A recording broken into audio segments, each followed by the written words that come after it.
إن الحمد لله نحمده ونستعينه ونستغفره ونعوذ بالله من شرور أنفسنا ومن سيئات أعمالنا من يهده الله فلا مضل له ومن يضلل فلا هادي له وأشهد أن لا إله إلا الله وحده لا شريك له وأشهد أن محمدا عبده ورسوله أما بعد فإن خير الحديث كتاب الله وخير الهدي هدي محمد صلى الله عليه وسلم وشر الأمور محدثاتها وكل محدثة بدعة وكل بدعة ضلالة وكل ضلالة في النار يا أيها الذين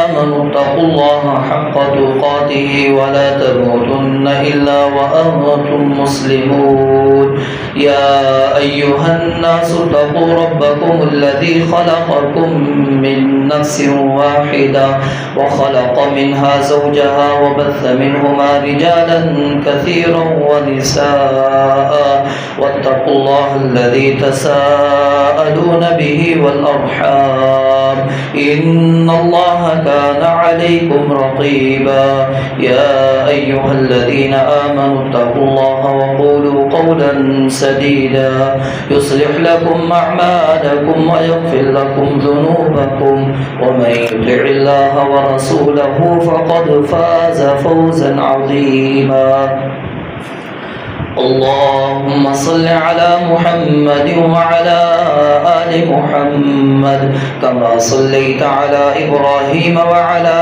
آل إبراهيم إنك حميد مجيد اللهم بارك على محمد وعلى آل محمد كما باركت على إبراهيم وعلى آل إبراهيم إنك حميد مجيد رب اشرح لي صدري ويسر لي أمري واحلل عقدة من لساني يفقهوا قولي رب زدني علما رب زدني علما رب زدني علما سبحانك لا علم لنا إلا ما علمتنا إنك أنت العليم الحكيم ہر قسم کی حمد و ثنا اللہ رب العالمین کے لیے جو اس پوری کائنات کا تنہا خالق و مالک رازق مشکل کشا ہے۔ بے شمار انگنت لا تعداد درود و سلام جناب محمد رسول اللہ صلی اللہ علیہ وآلہ وسلم کی ذات اقدس کے لیے جن کو اللہ رب العالمین نے انسانیت کے رشد و ہدایت کا سفیر بنا کر مبعوث فرمایا۔ مختصر حمد و صلات کے بعد ہماری گفتگو سیدنا عثمان بن عفان رضی اللہ تعالی عنہ کے متعلق چل رہی ہے۔ آج آپ کے سامنے ان کے کچھ فضائل اور ان کے اوصاف اس کے حوالہ سے چند گزارشات عرض کروں گا۔ سیدنا ابو موسیٰ اشعری رضی اللہ تعالی عنہ بیان فرماتے ہیں، ایک مرتبہ میں رسول مکرم صلی اللہ علیہ وآلہ وسلم کے ساتھ ایک باغ میں موجود تھا۔ دروازے پر دستک ہوتی ہے، اندر آنے کی اجازت طلب کی جاتی ہے، تو میں رسول مکرم صلی اللہ علیہ وآلہ وسلم سے پوچھ کر دروازہ کھولنے کے لیے جاتا ہوں، لیکن آپ مجھے ساتھ میں یہ بات کہتے ہیں افتح لہ وبشرہ بالجنہ، کہ آنے والے کے لیے دروازہ کھول دو اور ان کو جنت کی بشارت سنا دو۔ کہتے ہیں میں نے دروازہ کھولا تو آگے سیدنا ابو بکر صدیق رضی اللہ تعالیٰ عنہ تھے اور ان کو رسول مکرم صلی اللہ علیہ وآلہ وسلم کے ادا کردہ الفاظ بیان کیے۔ پھر کچھ دیر گزرتی ہے، پھر دستک ہوتی ہے، اجازت طلب کی جاتی ہے، میں رسول اللہ صلی اللہ علیہ وسلم سے اجازت مانگتا ہوں کہ دروازہ کھولا جائے یا نہیں۔ پھر آپ یہی الفاظ کہتے ہیں کہ افتح لہ وبشرہ بالجنہ، کہ آنے والے کے لیے دروازہ کھول دو اور ان کو جنت کی بشارت بھی سناؤ۔ کہتے میں نے دروازہ کھولا تو سیدنا عمر فاروق رضی اللہ تعالیٰ عنہ تھے، اور ان کو میں نے بشارت نبوی صلی اللہ علیہ وسلم سنائی۔ پھر کچھ دیر گزری، پھر دروازے پر دستک ہوئی، اجازت طلب کی گئی کہ دروازہ کھولا جائے۔ آپ نے فرمایا کہ افتح لہ وبشرہ بالجنۃ علی بلوی تصیبہ، کہ آنے والے کو اس کے لیے دروازہ کھول دو اور جنت کی بشارت سناؤ، لیکن علی بلوی تصیبہ، ساتھ میں ان کو یہ خبر بھی دو کہ تمہیں ایک مصیبت، ایک تکلیف آئے گی، ایک فتنے کے اندر تم مبتلا ہوگے۔ کہتے ہیں میں نے دروازہ کھولا، آگے سے سیدنا عثمان بن عفان رضی اللہ تعالیٰ عنہ تھے، اور میں نے نبی علیہ الصلوۃ والسلام کی بشارت ان کو سنائی۔ انہوں نے اللہ تعالیٰ کا شکر ادا کیا، اور ساتھ میں نے جب یہ بات کہی کہ وبشرہ بالجنۃ علی بلوی ما تصیبہ، کہ آپ ان کو اس جنت کی بشارت سنا دیں، لیکن ساتھ میں اس بلوا کی، اس فتنے کی بھی خبر دے دیں جو ان کو پہنچے گا، تو سیدنا عثمان رضی اللہ تعالیٰ عنہ نے اس پر کہا اللہ المستعان، کہ اللہ تعالیٰ مدد کرنے والا ہے، جب وہ مرحلہ آئے گا اللہ تعالیٰ میری مدد کریں گے۔ یہاں پر آپ اندازہ لگائیے کہ رسول اللہ صلی اللہ علیہ وسلم نے سیدنا عثمان غنی رضی اللہ تعالیٰ عنہ کو جنت کی بشارت سنائی، اور ساتھ میں اس حدیث مبارکہ کے اندر آپ علیہ الصلوۃ والسلام نے ان کی شہادت کی خبر بھی ان تک پہنچا دی کہ تمہیں شہادت ملے گی۔ اسی طرح ایک مرتبہ یہ تینوں صحابہ نبی علیہ الصلوۃ والسلام کے ساتھ موجود تھے احد پہاڑ پر۔ احد پہاڑ کچھ حرکت کرنے لگا، ایک روایت کے اندر آتا ہے، سیدنا انس رضی اللہ تعالیٰ عنہ بیان فرماتے ہیں آپ نے اپنے پاؤں مبارک کو احد پہاڑ پہ مارا اور اس کو کہا کہ اسکن احد، احد رک جاؤ، ٹھہر جاؤ۔ اظنہ ضربہ برجلہ، سیدنا انس کہتے ہیں میرا گمان ہے کہ آپ نے اپنی ٹانگ اس کے اوپر ماری، اور فرمایا فلیس علیک الا نبی و صدیق و شہیدان، کہ آپ پر ایک نبی، ایک صدیق اور دو شہید موجود ہیں، یعنی نبی خود اور صدیق سیدنا ابو بکر صدیق رضی اللہ تعالیٰ عنہ، اور شہیدان سے مراد سیدنا عمر اور سیدنا عثمان غنی رضی اللہ تعالیٰ عنہ ہیں۔ اور اسی طرح کا واقعہ ہمیں حرا پہاڑی کے متعلق بھی ملتا ہے، اس میں بھی نبی علیہ الصلوۃ والسلام نے یہی الفاظ بیان کیے تھے۔ اور سیدنا عثمان رضی اللہ تعالیٰ عنہ، ان کے اندر شرم و حیا بہت زیادہ تھی۔ دو روایات اس کے اندر آپ کے سامنے پیش کروں گا، اور راوی بیان کرتے ہیں مجھے نہیں پتا یہ دو الگ واقعات ہیں یا ایک ہی واقعہ ہے، لیکن کیونکہ الفاظ تھوڑے سے مختلف ہیں، ایک کے اندر آتا ہے کہ سیدہ عائشہ صدیقہ رضی اللہ تعالیٰ عنہ کے ساتھ آپ علیہ الصلوۃ والسلام ان کی چادر مبارک میں لیٹے ہوئے تھے، دروازے پر دستک ہوتی ہے، ابو بکر رضی اللہ تعالیٰ عنہ آتے ہیں، آپ اسی طرح لیٹے ہوئے ہیں، وہ اپنا معاملہ پیش کرتے ہیں، بات چیت ہوتی ہے، چلے جاتے ہیں۔ اس کے بعد پھر دستک ہوتی ہے، عمر رضی اللہ تعالیٰ عنہ آتے ہیں، وہ بھی اپنا معاملہ رکھتے ہیں، اور بات چیت کے بعد وہ بھی چلے جاتے ہیں۔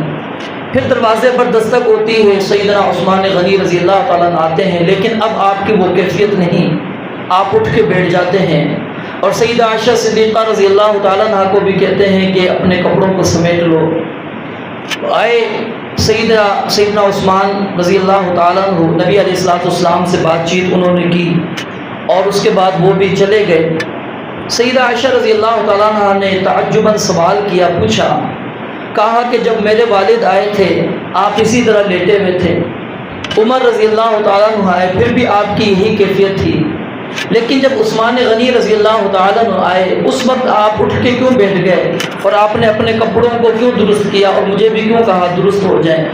فرمایا ان عثمان رجل حیی، کیونکہ عثمان ایسا شخص ہے جو حیادار ہے، وانی خشیت ان اذنت له علی تلک الحال، اور مجھے ڈر تھا کہ اگر میں اسی طرح لیٹے ہوئے ہی اسی کیفیت میں ہوتا اور میں سیدنا عثمان کو اجازت دے دیتا وہ میرے پاس آ بھی جاتے، اللہ یبلغ الی فی حاجتہ، لیکن وہ اپنی حاجت پوری کیے بغیر مجھ سے وہاں سے چلے جاتے، یعنی ان کو یہ عمل آپ کا اس طرح لیٹنا، آپ کے سامنے اس طرح آنا آپ کو پسند نہ ہوتا، اور وہ آتے ہی نہ، وہ واپس ہو جاتے۔ اس وجہ سے کہ میں ان کی حیا کی، میں نے شرم کی کہ اور وہ اپنی جو ضرورت لے کر آئے ہیں، جو بات لے کر آئے ہیں وہ بات پیش کر سکیں۔ اور جو دوسری روایت ہے اس کے اندر یہ الفاظ ہے کہ آپ کی پنڈلی مبارک سے کپڑا ہٹا ہوا تھا، یا آپ کی جو ٹخنوں ہیں اس سے کپڑا ہٹا ہوا تھا۔ تو اسی طرح ابو بکر رضی اللہ تعالیٰ نائب عمر آئے، یہ کیفیت آپ کی رہی، آپ نے اپنے آپ کو تبدیل نہیں کیا۔ لیکن جب سیدنا عثمان غنی رضی اللہ تعالیٰ تشریف لے کر آئے تو اس وقت نبی علیہ السلام سیدھے ہو کر بیٹھ گئے اور کپڑا آپ نے اپنی رانوں کو چھپا دیا۔ اور پھر اس کے بعد سیدہ عائشہ رضی اللہ تعالیٰ عنہ نے جب پوچھا تو سید رسول اللہ صلی اللہ علیہ وسلم نے فرمایا الا استحیی من رجل تستحیی منہ الملائکہ، کیا میں ایسے شخص سے حیا نہ کروں جس سے فرشتے بھی حیا کرتے ہیں؟ یعنی فرشتے بھی سیدنا عثمان غنی رضی اللہ تعالیٰ سے حیا کرتے ہیں۔ اور پچھلے جمعے آپ کے سامنے میں نے سیدنا عثمان غنی رضی اللہ تعالیٰ کے حوالے سے یہ بات آپ کے سامنے رکھی تھی۔ انہوں نے یہ بات پیش کی تھی کہ جب سے میں نے اسلام کو قبول کیا ہے، اسلام قبول کرنے کے بعد سے کبھی بھی اپنے دائیں ہاتھ سے میرے اپنی شرمگاہ کو ہاتھ نہیں لگایا تھا۔ یہ ان کی حیا کی نشانی تھی۔ اور پھر حسن بصری رحمۃ اللہ علیہ ان کے متعلق بیان کرتے ہیں کہ وہ حیا کے اتنے پیکر تھے، جب وہ غسل فرمایا کرتے تھے تو غسل کے لیے جب ان کو کپڑا وغیرہ دیا جاتا ہے بعد میں، تو پھر وہ جو لونڈی کپڑا لے کر آتی تھی ان کو وہ کہتے تھے سائڈ میں ہو جاؤ، تمہارے لیے میرا جسم دیکھنا بالکل بھی حلال نہیں۔ اور پھر ان کی کیفیت جو غسل کرتے ہوئے یہ کیفیت ہوتی تھی، اس طرح جھک کر، یعنی وہ غسل کیا کرتے تھے کہ شرمگاہ، یعنی جس طرح بالکل اسٹینڈ کھڑے ہیں نا، اس طرح نہیں وہ کھڑے ہوا کرتے تھے کہ کہیں شرمگاہ جو ہے وہ نظر آئے۔ یہ کیفیت تھی ان کی حیا کی۔ تو سیدنا عثمان غنی رضی اللہ تعالیٰ عنہ سے فرشتے بھی حیا کیا کرتے تھے۔ اور اس کے متعلق امام مناوی رحمۃ اللہ علیہ بیان کرتے ہیں کہ سیدنا عثمان غنی رضی اللہ تعالیٰ عنہ کو جو یہ مقام اللہ تعالیٰ نے دیا، اتنا مقام کسی اور کو نہیں دیا۔ یہ حیا کے بہت بڑے درجے کے اوپر فائز تھے۔ اور اسی طرح سیدنا انس رضی اللہ تعالیٰ عنہ بیان کرتے ہیں کہ نبی علیہ السلام نے فرمایا ارحم امتی ابو بکر، کہ میری امت میں سب سے زیادہ رحیم اگر کوئی شخص ہے تو وہ ابو بکر رضی اللہ تعالیٰ عنہ ہے۔ وہ اشدھا فی دین اللہ عمر، اور دین کے معاملے میں سب سے زیادہ اگر کوئی سخت ہے تو وہ عمر رضی اللہ تعالیٰ عنہ ہے۔ وہ اصدقھا حیاء عثمان، اور حیا کے اندر جو سب سے زیادہ باحیا شخص ہے وہ سیدنا عثمان غنی رضی اللہ تعالیٰ عنہ ہے۔ وَأَعْلَمُهَا بِالْحَلَالِ وَالْحَرَامِ مُعَاذُ بْنُ جَبَلٍ، اور حلال و حرام کے متعلق سب سے زیادہ جاننے والے معاذ بن جبل ہیں۔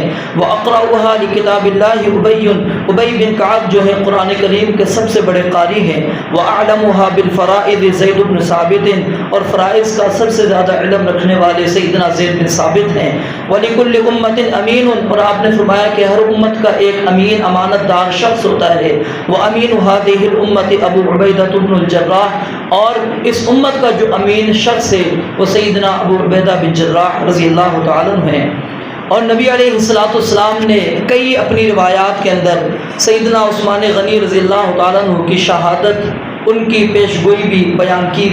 عبداللہ بن حوالہ رضی اللہ تعالیٰ عنہ بیان فرماتے ہیں کہ نبی علیہ السلام نے فرمایا من نجا من ثلاث فقد نجا، 3 مرتبہ آپ نے یہ الفاظ بیان کیے کہ جو شخص 3 موقعوں پر نجات پا گیا یقیناً وہ نجات پا گیا۔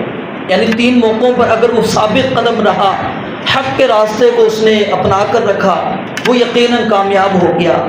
ایک وہ شخص موتی، میری موت کے وقت، کیوں آپ کی موت کا صدمہ اتنا بڑا تھا جس کی وجہ سے بہت سے لوگوں نے اسلام چھوڑا، جو آپ نے فتنہ ارتداد میں سیدنا ابو بکر صدیق رضی اللہ عنہ کی دور خلافت میں آپ کے سامنے اشارتاً باتیں نقل کی تھی۔ تو یہ کیا تھی؟ موت، آپ کا فوت ہو جانا یہ سبب بنا تھا کہ انہوں نے، کچھ لوگوں نے دعوی نبوت کیے، کچھ اسلام سے پیچھے ہٹ کے چلے گئے، کچھ لوگوں نے کہا ہم زکاتیں نہیں دیں گے، اب ہم وہ یہ کام نہیں کریں گے۔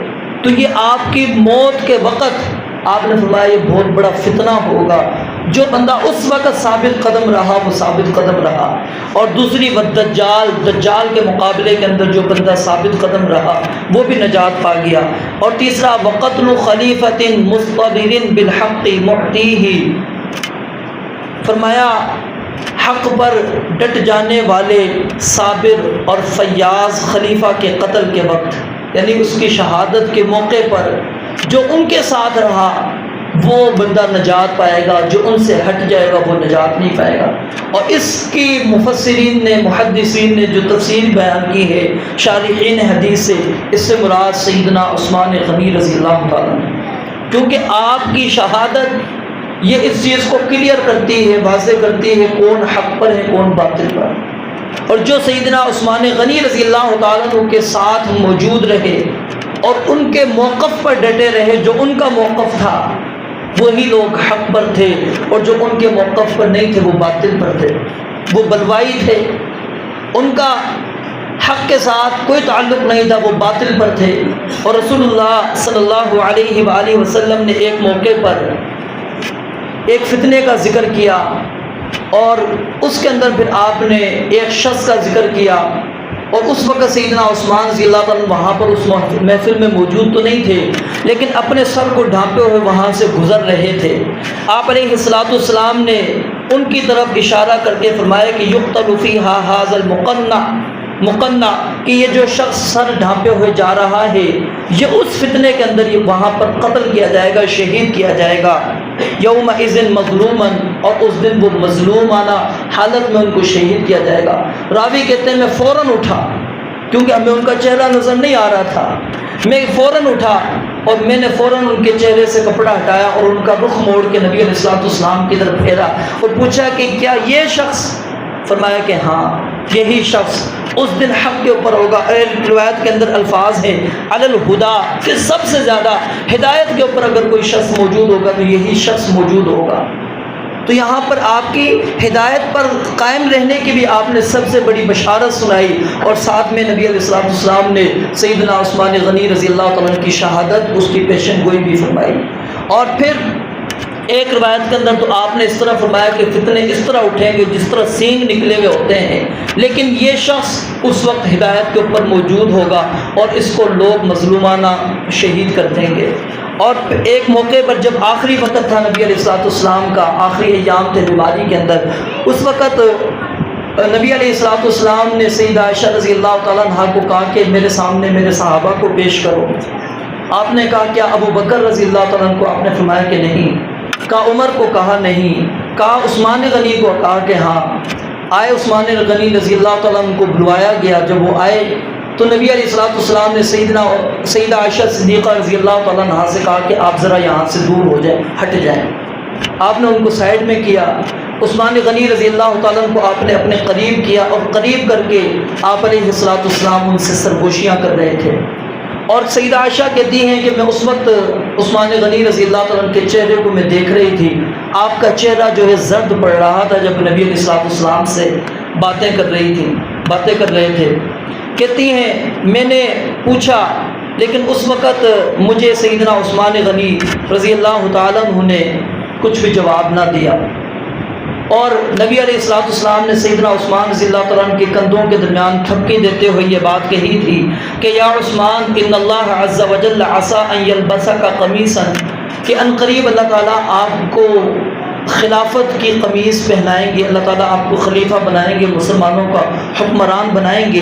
فَإِنْ أَرَادَكَ الْمُنَافِقُونَ عَلَى خَلْعِهِ، اگر منافقین آپ سے مطالبہ کریں کہ اس خلافت کی چادر کو، اس قمیص کو آپ اتار دیں، یعنی معزولیت کا جیسا کہ ان سے مطالبہ کیا بھی گیا کہ اگر تم سے وہ چاہیں کہ تم اس جو خلافت کی قمیص کو اتار دو، فلا تخلعوه حتى تلقانی، کہا کہ اس کو اتارنا نہیں یہاں تک کہ تم مجھ سے آ کر نہ مل جاؤ، یعنی موت قبول کر لینا، شہادت قبول کر لینا، لیکن ان کے ہاتھوں مجبور نہ ہو جانا اور نہ اپنی اس خلافت کو چھوڑنا کہ ٹھیک ہے میں دستبردار ہوتا ہوں، نہیں۔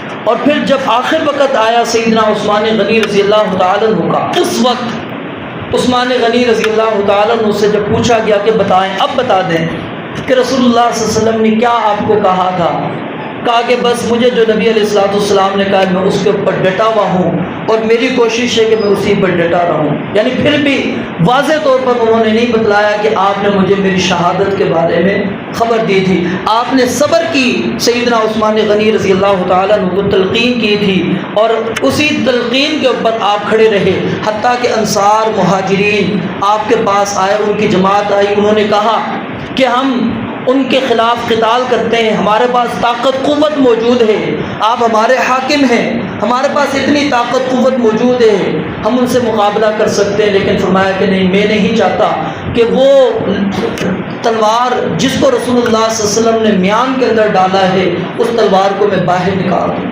کہ میں ایک مسلمان کے خلاف میں تلوار سونت لوں، نکال لوں. نہیں، میں اس چیز کو پسند نہیں کرتا. اور پھر ایک موقع پر ان سے یہ بھی کہا گیا کہ آپ ہمارے عام حکمران ہیں، یعنی کہ آپ کو جو خلیفہ نامزد کیا گیا ہے اس پر تمام مسلمانوں کا اتفاق تھا، سب نے آپ کو متفقہ طور پر خلیفہ نامزد کیا تھا. آپ ہمارے عام طور پر مسلمانوں کے حکمران ہیں، وہ ہمارا حاکم نہیں ہے جو ہمیں نمازیں پڑھا رہا ہے، ہم اس کے پیچھے نماز نہیں پڑھنا چاہتے. کیا کریں؟ سیدنا عثمان غنی رضی اللہ تعالیٰ نے اس وقت بھی کیا کہا کہ دیکھو نماز سب سے بہترین عمل ہے، اچھا عمل ہے، اور اچھے عمل کے اندر تم ان کا ساتھ دو. وہ نماز تمہیں پڑھا رہے ہیں، تم ان کے پیچھے نمازیں پڑھو. ہاں، اگر وہ برائی کا کوئی کام کرتے ہیں، برے کام کرتے ہیں، پھر تم نے ان کا ساتھ نہیں دینا. اس حد تک سیدنا عثمان غنی رضی اللہ تعالیٰ نے صبر کیا. آپ آخر وقت تک صحابہ کرام رضوان اللہ علیہ مجمعین میں سے کسی کو بھی اپنے دفاع کے اندر کھڑے ہونے کی آپ نے اجازت نہیں دی. آپ نے تلوار نہ خود نکالی اور نہ ہی تلوار نکالنے کی اجازت دی کہ مسلمانوں کے خلاف تلوار نکالی جائے. اور یہ کیا وجہ تھی کہ رسول اللہ صلی اللہ علیہ وآلہ وسلم نے جو ان سے وعدہ لیا تھا اور آپ نے جو ان کو صبر کی تلقین کی تھی، اس کے اوپر سیدنا عثمان غنی رضی اللہ تعالیٰ عنہ فرماتے ہیں میں ڈٹا رہا. اللہ رب العالمین نے آپ کو بہت سے اوصاف کے ساتھ متصف کیا تھا. یعنی یہ کہہ لیجئے کہ جو ایک حکمران کے اندر اوصاف ہونے چاہیے وہ سارے اوصاف آپ کے اندر موجود تھے. اختصار سے چند اوصاف کی طرف آپ کی میں توجہ دلوانا چاہتا ہوں. عفو اور درگزر ان کے اندر بہت زیادہ پایا جاتا تھا. ایک موقع پر فجر کی نماز پڑھانے کے لیے آ رہے تھے تو جس دروازے سے داخل ہوتے تھے آگے بڑا رش تھا، لوگوں نے ہجوم بنایا ہوا تھا. تو سیدنا عثمان غنی رضی اللہ تعالیٰ وہاں پر پہنچے، کہا کہ کیا معاملہ ہے؟ کہا کہ یہ شخص یہ آپ کو قتل کرنے کے ارادے سے خنجر اس کے ہاتھ میں ہے، یہ آپ کو قتل کرنا چاہتا تھا. عثمان رضی اللہ تعالیٰ نے کہا تم مجھے کیوں قتل کرنا چاہتے ہو؟ کہا جی تمہارا فلاں جو گورنر ہے یمن کا اس نے میرے ساتھ زیادتی کی ہے، تو لہٰذا بدلہ اس کا میں آپ سے لوں گا. انہوں نے کہا کیا تم میرے پاس آئے تھے؟ تم نے مجھے شکایت کی میرے گورنر کی، معاملہ پیش کیا کہ تم نے بات کی ہو اور میں نے تمہارے معاملے کو حل نہ کیا ہو، پھر تو تم مجھے قتل کر دیتے. تم میرے پاس آئے نہیں، اپنے معاملے کو تم نے رکھا بھی نہیں، اور کیسے ہی تم مجھے قتل کرنے کے لیے آمادہ ہو گئے ہو. بہرحال لوگوں نے ان کو پکڑا ہوا تھا اور مطالبہ بھی کیا کہ اس کو قتل کر دیا جائے. سیدنا عثمان غنی رضی اللہ تعالیٰ نے فرمایا کہ نہیں. کہا کہ اس کی کوئی ضمانت لیتا ہے؟ ان کے ہی کسی فرد نے، یعنی اس کا جو ساتھی تھا اس نے ضمانت لی. اب یہاں پر بھی غور کر رہے ہیں کتنا یعنی کہ عفو اور درگزر ہے کہ عام بندہ ضمانت لے رہا ہے کہ ٹھیک ہے اس کا میں ضامن ہوں، آپ کو شہید نہیں کرے گا، قتل نہیں کرے گا. آپ اس کی اس ضمانت پر اس کو کہتے ہیں تم آزاد ہو جاؤ. لوگوں نے کہا آپ نے قتل نہیں کیا، وہ آپ کو قتل کرنے آیا تھا. کہا کہ جو وہ کرنے آیا تھا اس میں وہ کامیاب تو نہیں ہو سکا، تو میں کیا کرتا؟ اگر میں اس کو قتل کرتا تو اس کے پوری قوم کو، قبیلے کو، اور جو اس نظریات کے لوگ تھے سب میرے مخالف ہو جانے تھے. اور یہاں سے دور اندیشی بھی ان کی ثابت ہوتی ہے سیدنا عثمان غنی رضی اللہ عنہ کی. ظاہر ہے کہ جب فتنے کے وقت ایک شخص کو آپ قتل کریں گے تو فتنے میں پھر لوگ اس طرح کی باتیں کر کے اپنے ساتھ ایک پوری جماعت شامل کر لیتے ہیں اور پھر اس فتنے کو آپ دبا نہیں سکتے. اور سیدنا عثمان غنی رضی اللہ تعالیٰ عنہ ان کے تواضع کو دیکھیے. ایک موقع پر ایک عام غلام تھا سیدنا مغیرہ بن شعبہ رضی اللہ تعالیٰ عنہ کا، اس نے دعوت ولیمہ میں آپ کو شریک ہونے کی دعوت دی. سیدنا عثمان غنی رضی اللہ تعالیٰ عنہ اس کی دعوت میں آ گئے. یہ نہیں کہا کہ یہ عام غلام ہے، غلام مجھے دعوت دے رہا ہے، میں خلیفۃ المسلمین ہوں، امیر المؤمنین ہوں، میں اس کی دعوت کے اندر جاؤں. نہیں، یہ تواضع تھا. اور پھر اسی طرح وہ عام سے کھچر پر سوار ہو جاتے پیچھے، یعنی آگے جو ان کا گائیڈ ہوتا تھا، غلام ہوتا تھا، وہ سواری چلا رہا ہوتا، پیچھے آرام سے اس کے بیٹھے ہوتے. کوئی شاہانہ زندگی نہیں، تواضع والی زندگی گزارتے تھے۔ جود و سخا کے واقعات تو پیچھے آپ نے پیچھے سن لیے تھے، بیر روما والے اور مسجد نبوی کی توسیع، پھر جو جیش العسرہ اس کی تیاری کے اندر کتنا انہوں نے خرچ اللہ رب العالمین کے راستے کے اندر کیا۔ اور حتیٰ کہ سیدنا ابوبکر صدیق رضی اللہ تعالیٰ عنہ کے دور خلافت کے اندر ایک وقت آیا مسلمانوں پر بہت زیادہ قحط پڑ چکا تھا، بارشیں نہیں ہو رہی تھی۔ لوگوں نے آ کے شکایت کی سیدنا ابوبکر رضی اللہ تعالیٰ عنہ سے کہ بارش بھی نہیں ہو رہی، سب کچھ ہم سے ختم ہو گیا ہے۔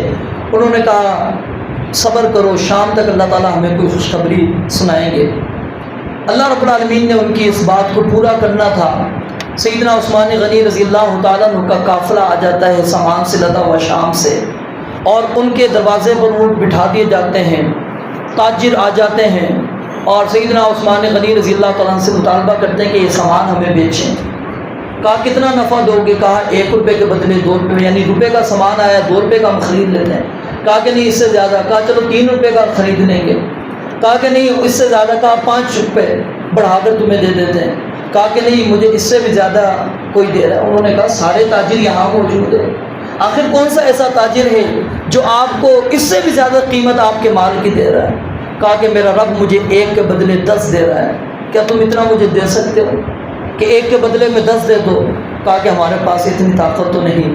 تو سیدنا عثمان غنی رضی اللہ تعالیٰ نے وہ 100 اونٹ تھے، سامان سے لدے ہوئے تھے، گندم بھی اس کے اوپر موجود تھی، شہد بھی موجود تھا، دیگر چیزیں موجود تھی، ساری کی ساری انہوں نے مسلمانوں کے لیے وقف کر دی۔ 1 روپیہ بھی کسی سے نہیں لیا، اور کہا کہ سب مسلمان اپنی حاجت اپنی ضرورت کو اس سے پورا کریں۔ یہ کیا ہے؟ ان کی سخاوت تھی۔ یہ نہیں کہ صرف نبی علیہ السلام کے زمانے میں، بعد میں بھی اسی طرح وہ سخاوت کرتے رہے مسلمانوں پر، کبھی بھی کوئی حالات آئے تو مسلمانوں کے ساتھ کھڑے رہے۔ اور پھر محاسبہ نفس کے اندر، خوف الہی کے اندر بڑا مشہور واقعہ ہے کہ جب قبر کے اندر وہ قبر کے پاس کھڑے ہوتے تھے، بڑی دیر تک روتے تھے، حتیٰ کہ داڑھی مبارک وہ تب ہو جایا کرتی تھی۔ غلام ان کا کہتا ہے کہ آپ نبی علیہ السلام کی مجلس کے اندر بھی ہوتے ہیں، وہاں بھی جنت کا تذکرہ ہوتا ہے، جہنم کا تذکرہ ہوتا ہے، عذاب الہی کا ذکر ہوتا ہے، وہاں وہ کیفیت نہیں ہے آپ کی جو یہاں پر کیفیت ہے۔ کیا کہتے ہیں؟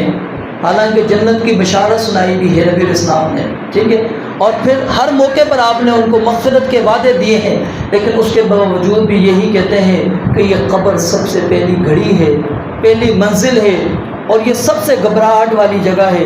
اگر اس کے اندر بندہ کامیاب ہو گیا تو کامیاب ہے، اگر ناکام ہوا تو ناکام۔ اور پھر کہتے ہیں اگر مجھے کیا نام ہے محشر والے دن کھڑا کیا جائے، ابھی جنت اور جہنم میں جانے کا فیصلہ نہ ہو، مجھے پھر بھی ڈر ہے کہ میرا فیصلہ جہنمیوں کے متعلق نہ ہو جائے کہ کہیں اللہ تعالیٰ مجھے اس میں نہ ڈال دے۔ اور کہتے ہیں میں اس وقت یہ تمنا کروں گا کاش کہ میں ایک انسان نہ ہوتا، میرا حساب و کتاب بھی نہ ہوتا۔ یہ کیا ہے؟ محاسبہ نفس، خشیت، خوف الہی۔ تو اللہ رب العالمین نے ان کے اندر بڑے اوصاف رکھے تھے۔ تو یہ سیدنا عثمان غنی رضی اللہ تعالیٰ عنہ کی سیرت کا ایک اہم پہلو ہے کہ اللہ رب العالمین نے ان کا انتخاب جو مسلمانوں کے لیے بطور خلیفہ کیا، ایسے نہیں کیا تھا، ان کے اندر بہت سی اوصاف موجود تھی۔ رب العالمین سے دعا ہے اللہ تعالیٰ سمجھنے عمل کرنے کی توفیق عطا فرمائے۔ وآخر دعوانا الحمد للہ رب العالمین۔